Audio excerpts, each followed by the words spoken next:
Place à la politique. Toujours pas de Premier ministre ce matin, mais ce sera peut-être pour très bientôt. Nomination possible ce week-end selon certains proches d'Emmanuel Macron. Son entourage estimerait urgent de nommer un locataire à Matignon avant la rentrée des classes lundi. Le chef de l'État actuellement en Serbie. Mission accomplie en ce qui concerne les avions de combat Rafale. Contrat signé pour 12 appareils, montant 3 milliards d'euros.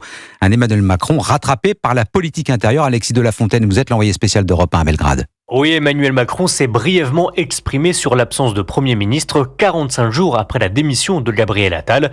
Le chef de l'État refuse de dévoiler ses réflexions, mais tente de rassurer les Français. Croyez bien que je fais tous mes efforts, et les jours et les nuits, et que je le fais depuis des semaines, même si vous ne l'avez pas forcément vu, pour aboutir à la meilleure solution pour le pays. Selon l'entourage d'Emmanuel Macron, une nomination devrait avoir lieu avant lundi prochain.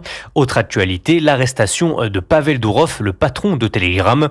Emmanuel Macron assume lui avoir accordé la nationalité française, mais réfute toute proximité. Et donc en ce qui me concerne, je n'étais absolument pas au courant de la venue de M. Dourov en France.